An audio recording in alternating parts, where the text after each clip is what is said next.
In Jamaica today, when we refer to seasoning, we are talking about spicing up our foods, making them tasty, and adjusting them to our palates.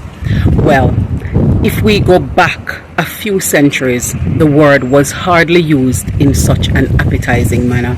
Equally, the socialization implemented was definitely not to elevate and make modest people out of the island's inhabitants. It was about making people the least on a hierarchy and ripping from them every shred of humanity. Here are some of the issues with Jamaica's troubled socialization and why it is time we intentionally eradicate them from our experiences. The Jam Fam family.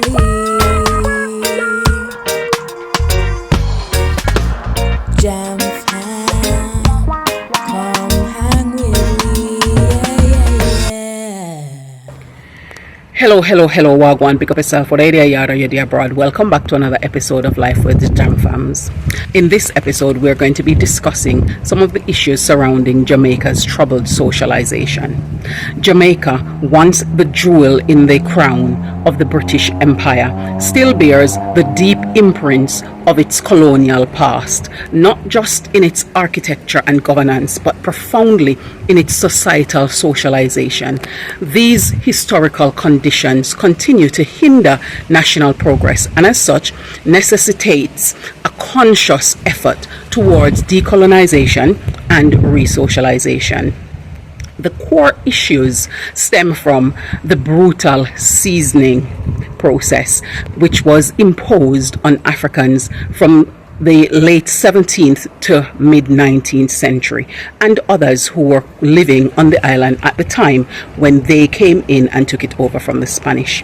This was a forced desocialization designed to strip individuals of their diverse tribal identities, languages, religions, and social structures. The aim was forced assimilation into a rigid plantation hierarchy, instilling beliefs and behaviors that ensured subjugation and diminishing humanity. This process, enforced through violence, fear, and a system of rewards and punishments, led to deep ingraining negative conditioning, including hatred of melanated skin and denigration of indigenous cultures. Behaviors like lack of eye contact when reprimanded, aggression and physical punishment, suppression of self-learning and critical thinking, fostering helplessness and dependency. Interpersonal issues such as undignified treatment, pitting individuals against each other, unhealthy competition, lack of trust, and spiteful hindering of progress, as well as things such as lack of emotional intelligence towards each other. There were also other detrimental traits like people-pleasing, naming and shaming, and a lack of value for human life, poor eating habits, and systematic diseases that are inextricably linked. Despite this oppressive system and continuous surveillance, resilient forms of socialization emerges as survival tactics. People secretly maintained aspects of their heritage through oral tradition, clandestine religious practice like Maluism, revivalism, and the development of patois for their communication. They formed surrogate families and communities for support, and some even escaped to create independent societies. Even after nominal freedom, the planter class maintained significant social and political control, with education often designed to instill subservience. While movements like Pan-Africanism, Garveyism, and Rastafarianism emerged to reclaim heritage, racial and class hierarchies persisted. Today, these scars and socialization of servitude remain prominent, amplified by modern influences.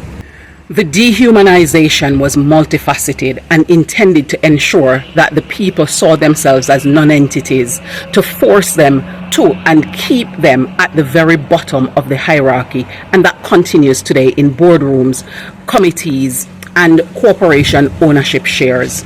This is because some don't attempt to rise, because they are fearful of the repeated patterns that they have come to understand of them being blocked from doing so, as well as those who are gatekeepers whose only purpose is to display hindrance and become blockers for others' progress.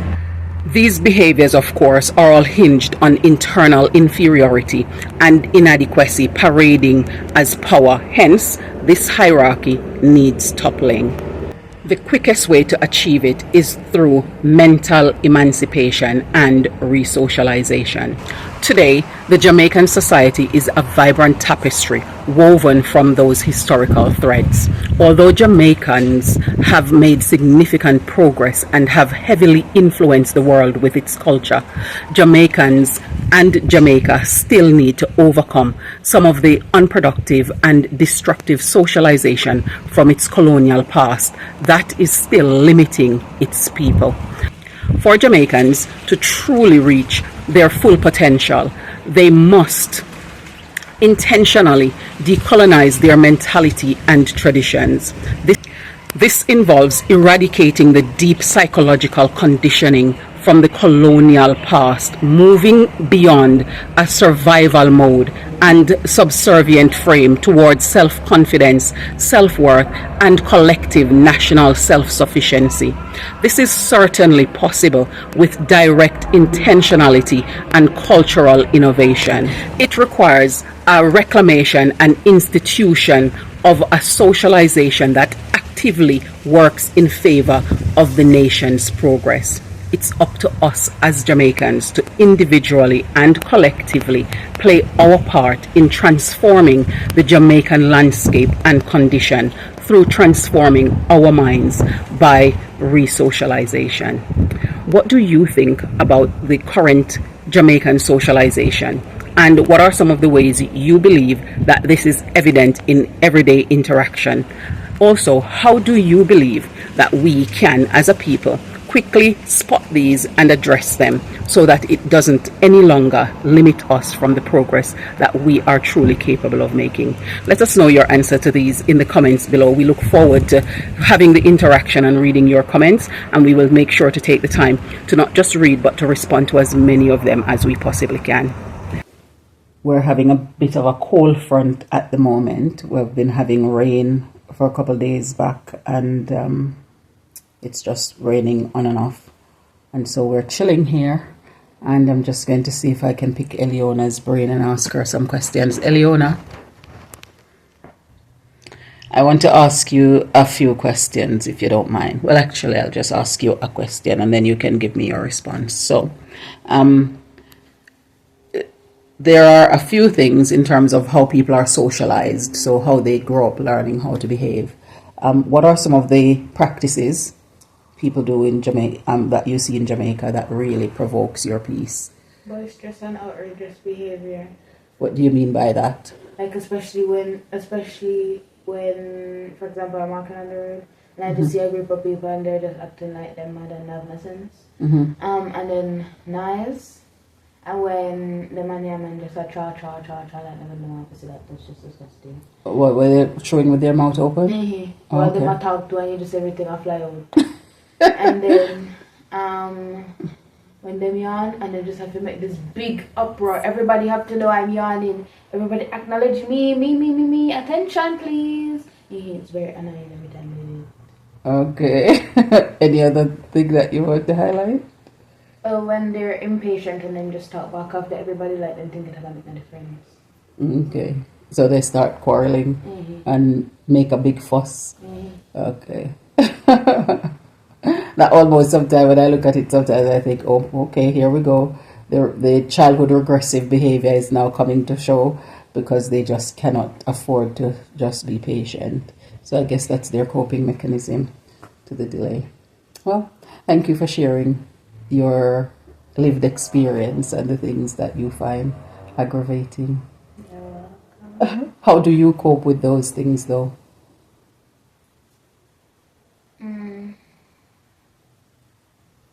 As I would say, when there's a problem in your life, you cut it off. Literally? Like if you're frustrated, you just chop it off. Take it out. Okay. Okay. If somebody is frustrating me, I'd hit them out of my life. I don't really know what I mean. Okay, but this is not where necessarily the people are in your life. It's where you're going out and interacting with this with the public. Okay. Okay, then I follow. So if they're in your sphere and they're constantly doing this, you avoid them, and if they're in the public, you ignore them. Okay, I understand. Thank you for sharing. I've just harvested some sweet potato from this vine a couple days ago, and if you notice, you can see some of the leaves are drying up. So what I'm going to do is I'm going to cut them and going to cook those leaves so that I can have some greens, and that's the greens I'm going to be using. So I will take you along the journey with me.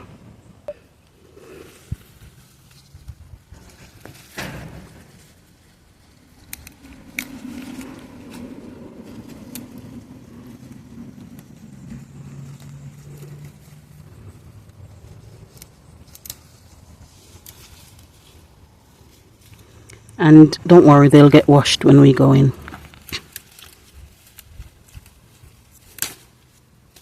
And I'm just going to collect a few more.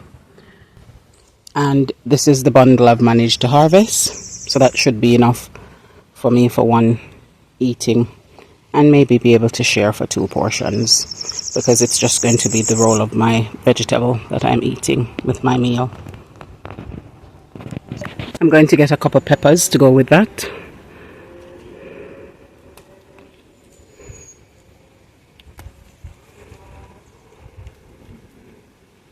So I'm just going to pick a few. So I've got these so far. I'm just going to get one more. So I'm getting this one up here.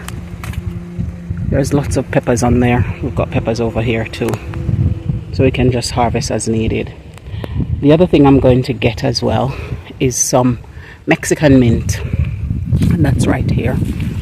So I'm just going to get a few leaves of Mexican mint so I can put it in my meal as well.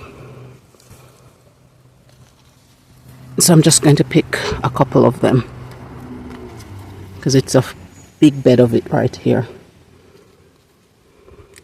and this is very good as well for your health. It helps with hormones and lots of other functions in our bodies. So I'm just going to grab a couple of them to put in.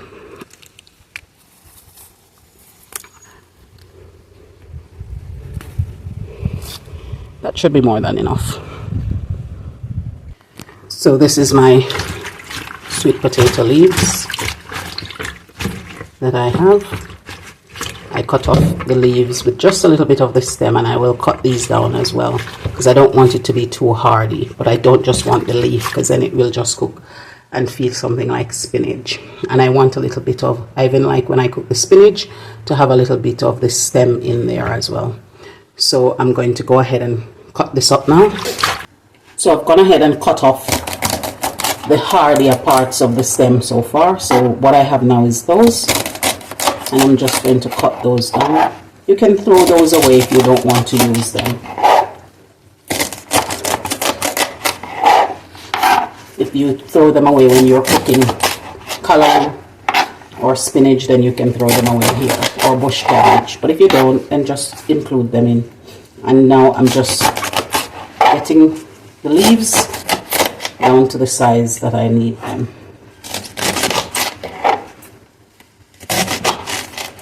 I'm just going to go ahead and finish cutting these up now.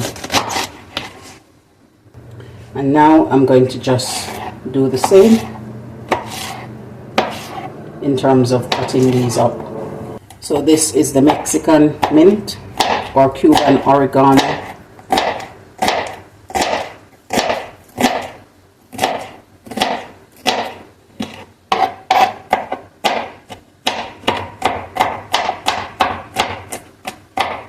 And then I'm going to cut the peppers.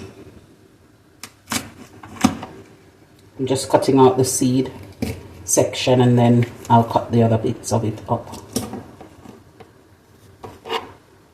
So I'll catch you when I go to sort it out before starting to cook it. And now that's it. So I've just put the blended up seasoning and everything else, a little bit of my powdered season blend, which again is just seasoning that you would use that are natural blends, and then they were dried and crushed and powdered, and then I mix them together. So here we are. And now I'm just going to let this sit there and steam, and I'll come back and show you at the end. Here is the sweet potato for you, all plated out, and you can decide if it's something that you would have. Tell us and let us know if it's something you would try. It has a lot of nutrients, and if you're one of those people who suffer from iron deficiency, this is an awesome remedy to use to help you to better manage it.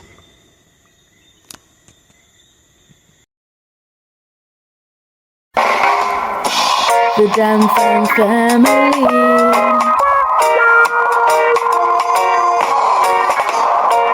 We're Irie, living the good life. We're royal, cruising through the West Indies, having fun, enjoying the good life.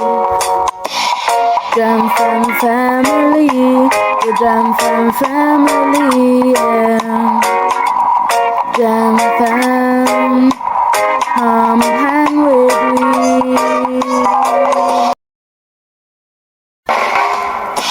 The Jam Fam family.